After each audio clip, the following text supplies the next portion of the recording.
Looking for a place to relax before catching your next flight at Mactan Cebu-International Airport?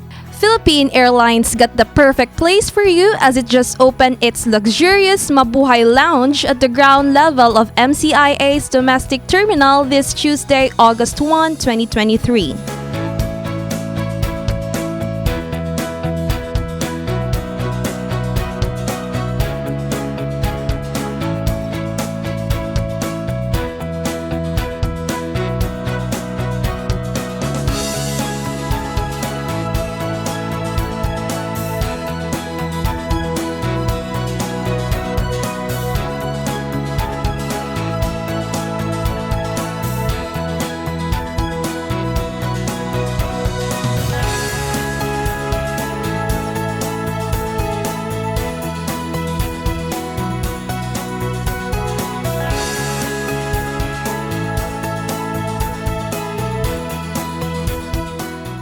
Designed by Adrian T, Chua Architects and Associates in collaboration with 𝗙𝗏, the new Mabuhay Lounge features a fusion of modern Filipino interiors, vibrant colors, wooden touches, and sleek furnishings. We try to think about themes, color themes, and try to intertwine that with Filipino culture.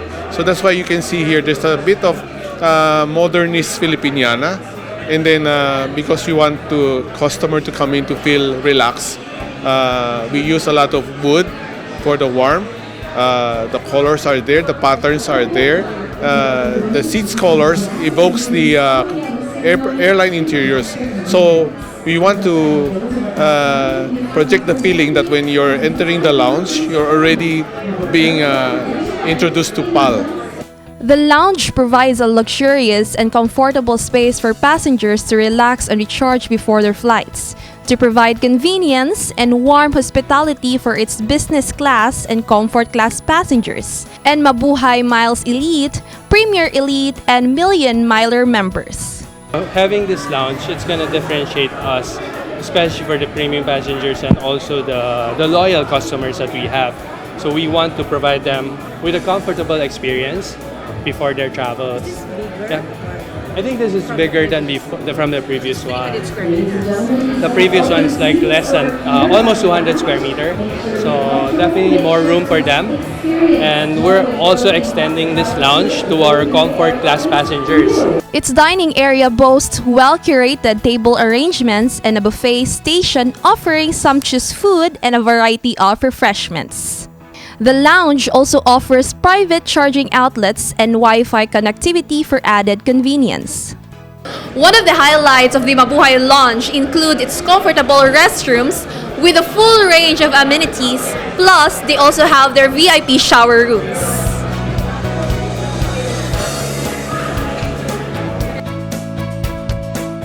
Department of Tourism Undersecretary 𝗕𝗿𝗍𝗀, who graced the event, expressed the DOT's gratitude for the airline's continuous commitment to improve passenger comfort and convenience, especially now that tourist arrivals are steadily increasing following the pandemic. Well, not just to foreign tourists, but even our domestic tourists know na comfort and convenience in travel is really aligned to the thrust of the Department of Tourism's objectives, especially for this year. And in this administration, our Marcos administration, headed by our DOT Secretary Cristina Garcia-Frasco, we really aim to make connectivity, travel, and convenience and comfort in travel a priority for every tourist and in all our destinations. This is 𝗕𝗏𝗀𝗀𝗀, UP Com intern for MyTV Cebu.